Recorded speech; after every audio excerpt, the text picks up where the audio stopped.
Definitely crazy up until the point that I left, and now everyone's interested and supportive. And how did you do this? I want to do this too. And I think that's just, it's not normal to leave a job at 39. It's not normal to go to school debt free, which is something else I did. I sold purses so I could pay for my college books. So there were a lot of not normals along my way, like selling bras. Like, that's just who's going to take the time to sit and peel clearance stickers and sell bras. Welcome back, everyone, to the Learn Like a CPA show. I'm your host, Ryan, today. Today, we have a special guest, Tom Brickman. He's more on the long-term rental multifamily side. I actually met him on Twitter probably a few years ago, I think, but I recently just reached out maybe within the last year or 6 months. And I'm excited to have him on the show today because I think he brings a lot of experience in the multifamily long-term rental field. He's definitely one of the more interesting investors as far as his portfolio and where properties are at. And he also has a pretty big social media following. I think we could learn a little bit about building a brand from him today. So, Tom, thanks for coming on the show. Thank you for having me, and thank you for that introduction. And I love that you said interesting, because that's probably the keyword to my portfolio. I appreciate you having me on today. So, one of the things that I really enjoy about your story is how you talk about how at one point in time you were buying and reselling, was it women's bras on eBay, or what was it? It was some sort of women's clothing. Yeah, it's bras. I started with purses in college, but I moved over to bras. I still sell on eBay. I'm sitting in my eBay room right now.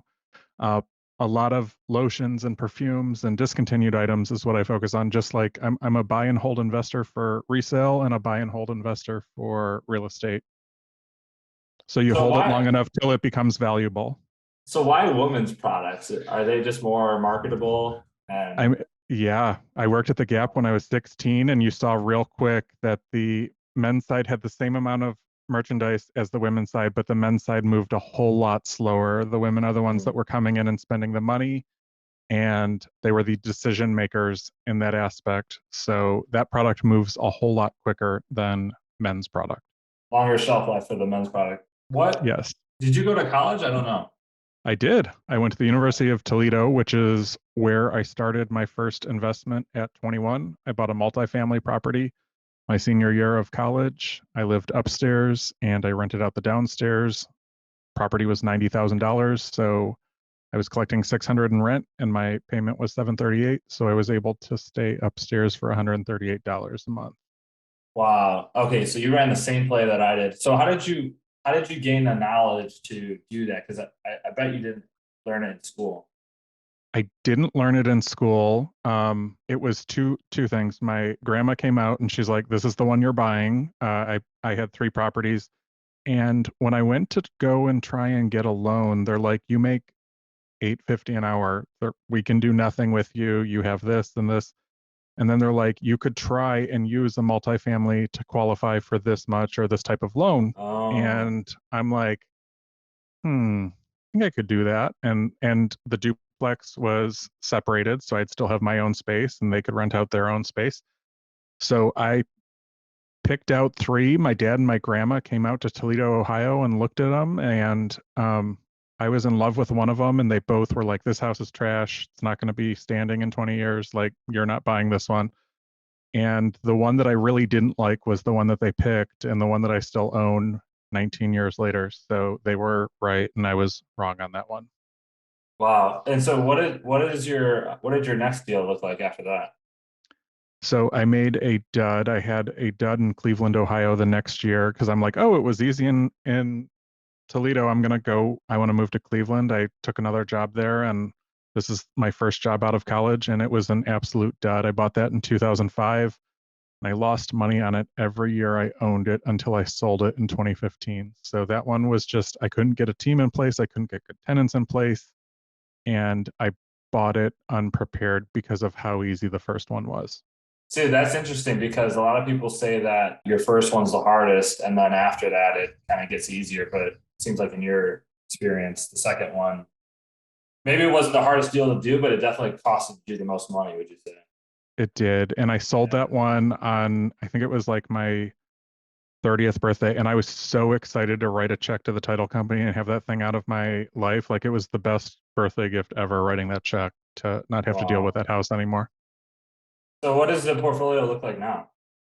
So I am mixed. I have 8 long-term rentals in Dallas, Texas, and I have 13 long-term rentals in Toledo, Ohio, and 1 short-term rental in Toledo, Ohio.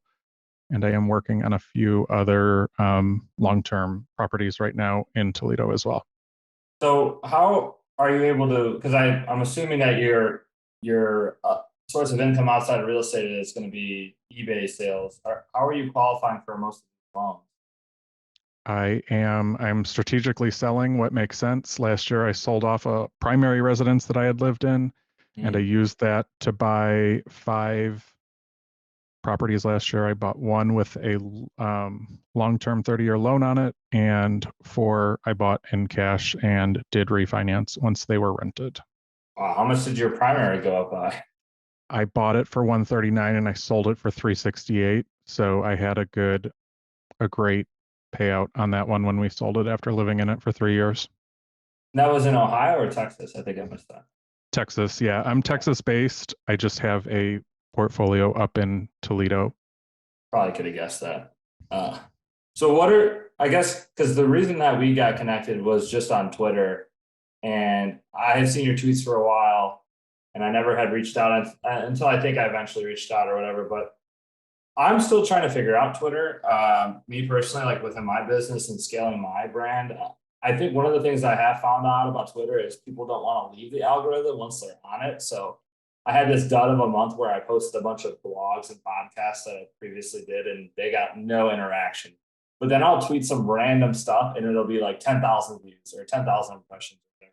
Is there? Do you have any like tips or the tricks of the trade when it comes to building that brand?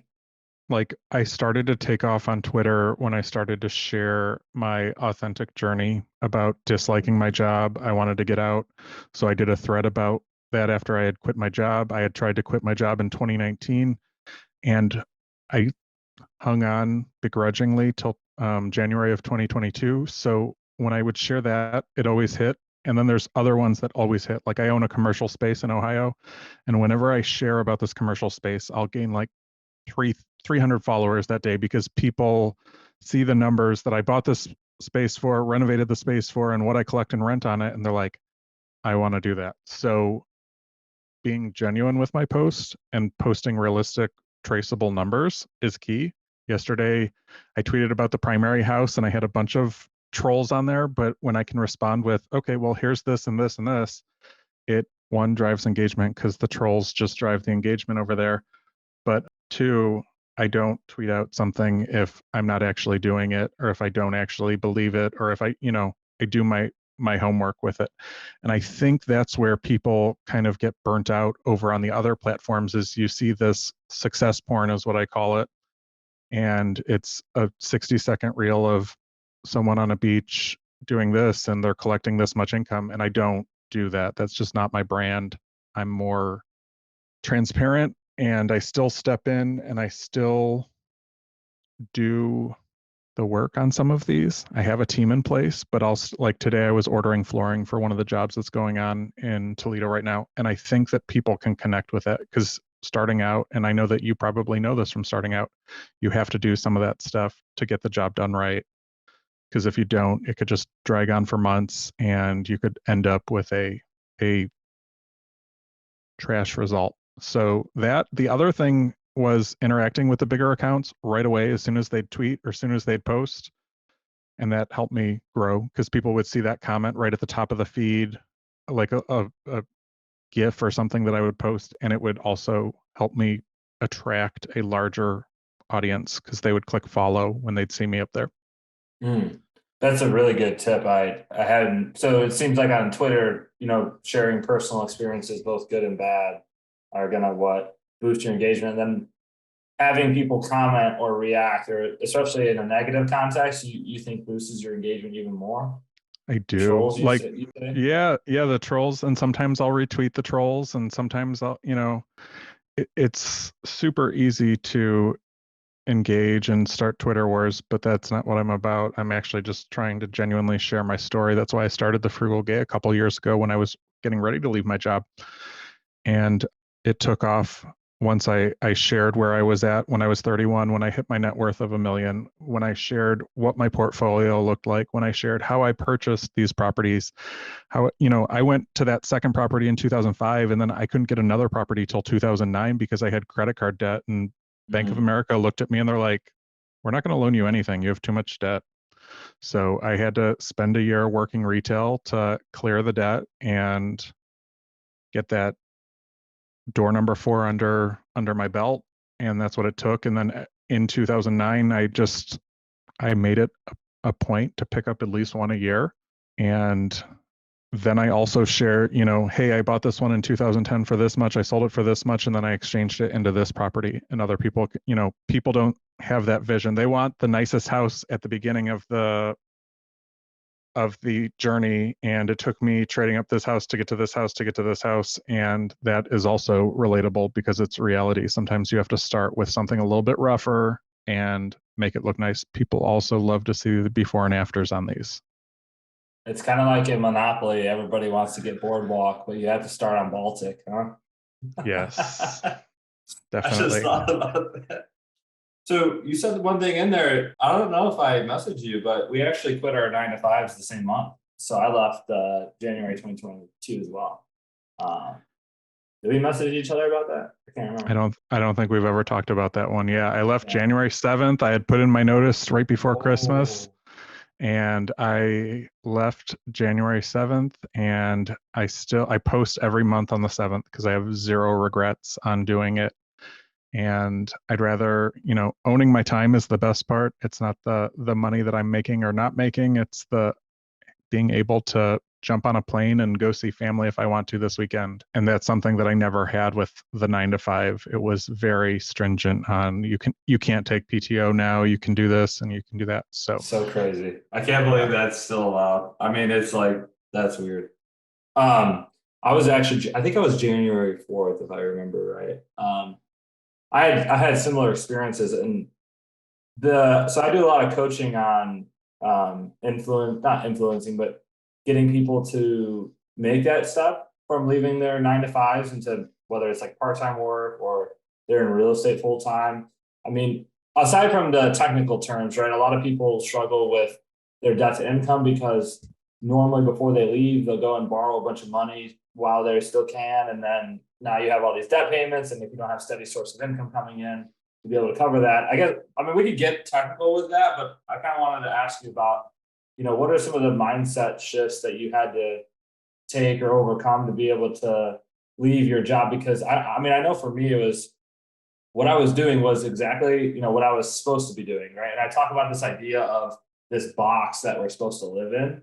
And this box of society says that you're going to be a plumber, you're going to be a welder, you're going to be an accountant, you're going to be a doctor. Like, and we make that decision when we're 18 or 20 years old, and that's what we're supposed to be doing for the rest of our life. But then it takes like guys like you and I to kind of poke at that and knock at that and say, well, there's something else here for me, and I'm a little bit different. I guess, were people thinking you were crazy when you left, or how did that work? I mean, definitely crazy up until the point. Hey guys, just wanted to interrupt the podcast today to let you know about my Facebook group, Tax Strategies for Real Estate Investors. We have over 6,300 real estate investors in the community actively engaging every single day. You're going to learn all my top tips. You're going to get to network with other professionals, and you're going to get to see all the past recordings and all the past posts in that Facebook group. So make sure you join today. It's going to be linked in the podcast below. And now back to the show. I mean, definitely crazy up until the point that I left, and now everyone's interested and supportive. And how did you do this? I want to do this too. And I think that's just, it's not normal to leave a job at 39. It's not normal to go to school debt free, which is something else I did. I sold purses so I could pay for my college books. So there were a lot of not normals along my way, like selling bras. Like, that's just, who's going to take the time to sit and peel clearance stickers and sell bras? But it's something that I did. And that is also why I think that I took off. I struggled the first couple of months that I left I didn't have the structure. And I ended up in April of 22 paying a couple of different coaches, and there was one that I really connected with, and he was very straightforward and he's like, you are doing a disjustice to your audience by not doing this and by not doing this. And they want to learn from you. They want this from you, and you're giving them nothing but before and after tweets. So get your shit together, start going to the gym every day, put it on the calendar. And it kind of like, after that, I was like, I did one more session with him as well. I'm like, you're right. And that's how I started doing this and, launching my website and growing a brand, because he was right. And there are people out there that are blindly following fake influencers, is what I'd say. And there are ones that are out there that are doing it. And if you have an audience, you can, steer them away from the fake ones and show them, this is the reality. Sometimes it sucks. Like last month, I spent $10,000 last month on a foundation that I missed when I bought it last year. So that was a $10,000 mistake. And I think a lot of people can relate to that type of stuff as well, because that happens in this over being in it for 20 years. So there was a podcast, and I'm going to botch this completely, but it was a podcast with Ed Milet. He talked about how even if you're not fully at the finish line of your journey, it's like people who were once broken can help people who are broken now, or people who were once, poor can help people who are poor now, or whatever. It's just like this idea of, you don't have to be, even if you're just one or two steps ahead of somebody, like there's somebody out there that is in your shoes now, is in the shoe that you were in a year or two ago. Talk a little bit about the gym, because I'm a pretty big adamant about healthy eating, lifting weights. Me personally, I discovered the sauna about a year ago, maybe less than that, and it actually dropped my resting. So my resting heart rate's down about 10 beats per minute over the last year, just from implementing the sauna. I've been going to the gym for the last couple of years, 3-4 years. My buddy's like, hey, you should really check out the sauna. I think it's got pretty good health benefits for you. And like, no shit. I mean, it's one of the things I look forward to the most after lifting weights is to get into the sauna afterwards. What is your gym routine that you talk about look a little like? So this morning I knew today was arms, and they're throbbing right now. But I do cardio an hour and then switch it up every day. I don't do any weights on the weekends. No weights. I Gotcha. just do cardio on the weekends, but it's a way for me to have structure in my calendar and a way to keep myself grounded and stay focused. And it does force me to, like this morning, I was up at 5 and at the gym because I knew I had other obligations throughout the day. So I wasn't going to make it for my regular morning. So this morning was arms and cardio. I don't have the sauna though. Yeah, that's something that I think it's one of those things where it's just, you want to get it done right away. And if you don't, something that kind of goes into, and I know there's obviously some things in life that we can't prevent or can't help, but you'll see a lot of times will say, oh, life happens, or this happened, or something came up, where you never really see people that punch back and kind of take control of that. To your point, it's like, okay, if you're going to be busy during the day, go get it done first thing in the morning. So that way, go get it done first thing in the morning while everybody's asleep. So then there's no distractions and there's no excuses to why you didn't. So I was going to go to the gym before this podcast, but I settled for taking an hour walk. I try to get about 10,000 steps in a day, which is about 2 hours worth of walking. And so if you know you're going to have these problems, you might as well just get it done right away. Are you walking slow? Because I usually do like 18,000 steps in 2 hours. I'm just giving you a hard time. But really? I think, yeah, I'm going to look right now. I think you might have small legs. I don't know. Now I have small legs. So I'm at 18,700 steps right now. And that was, yeah. And that was from this morning. So it was 2 hours on the treadmill. Maybe I need to get it. You got an Apple Watch? I have Samsung. I might need to upgrade, because I'll check my history. I'll get back to you about that. Okay. I'm just giving you a hard time, but That seems egregious. Like if I'm So only at 10 or 12 so and that's 8 miles. I've done over 8 miles today. okay. So my 5 miles is about 10. Yeah. Yeah. Yeah. So okay, that pencils out. Okay. So one of the things that I know we talked about a little bit before is like partnerships in real estate. And I know you've had somewhere you may or may not have felt like other people were holding their weight. Do you have any recommendations or advice for people looking to get into partnerships? I know we just talked offline about the situation that I was talking about. Somebody was about to partner with somebody, give them the cash, but not even be on the title and the loan. Do you have any, obviously, besides not doing that, definitely don't do that. But do you have any tips and advice for partnerships? Yes, spell it out, have an operating agreement so you understand your role and your expectations. Because I think that's where I went wrong with this first one, which was a best friend from college.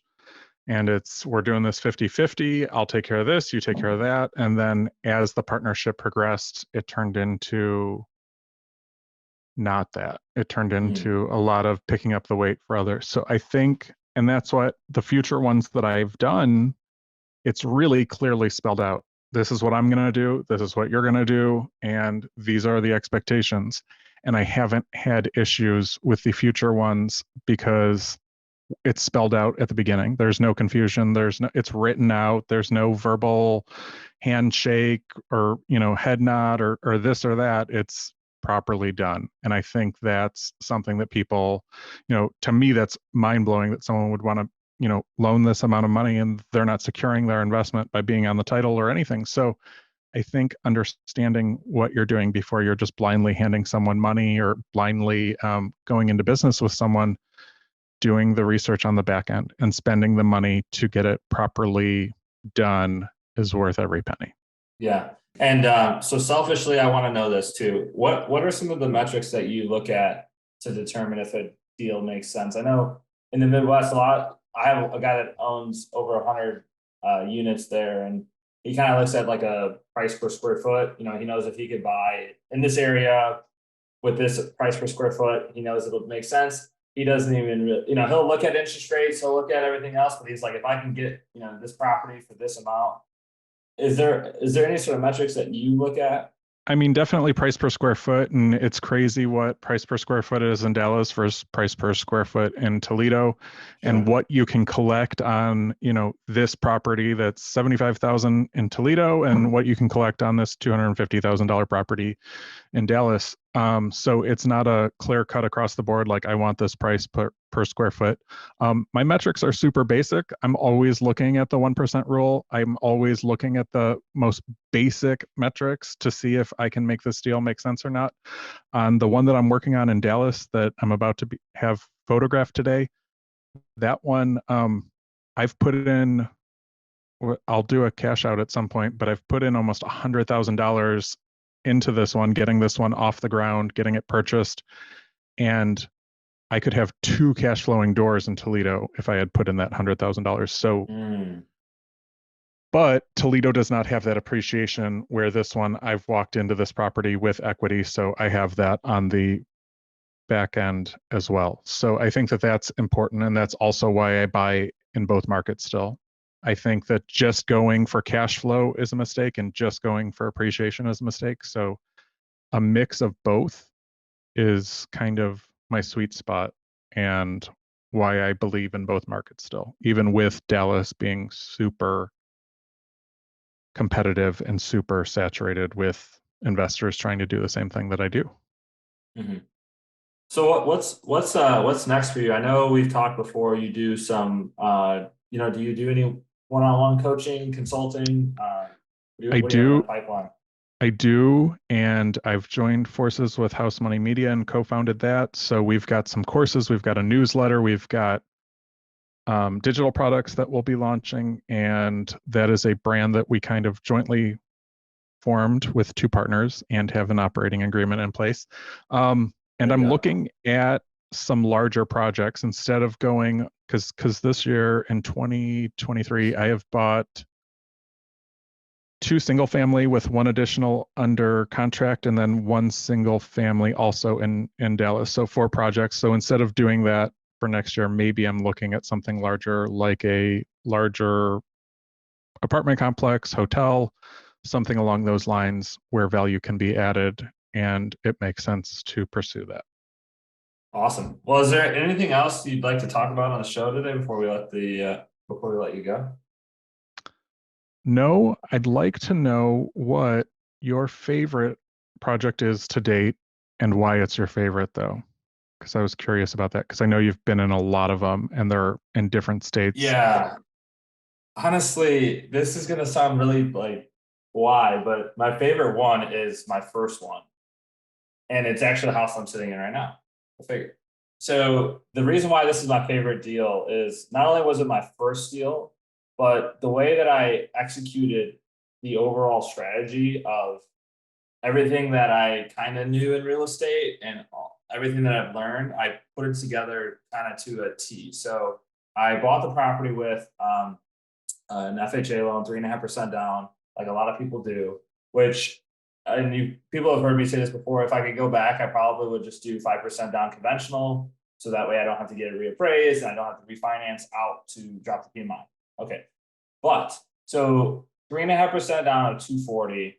So my total down payment plus closing costs was right around right around $10,000. One of the things that I learned when I was first starting off is that, if you can, you always want to find the property that is not, that you can put it under contract for and it's going to appraise a little bit. And obviously that's a lot harder to do, but I waited. So I had, a few different other properties under contract before I had this one. And what happened is I had it under contract for, 240. It appraised at 260.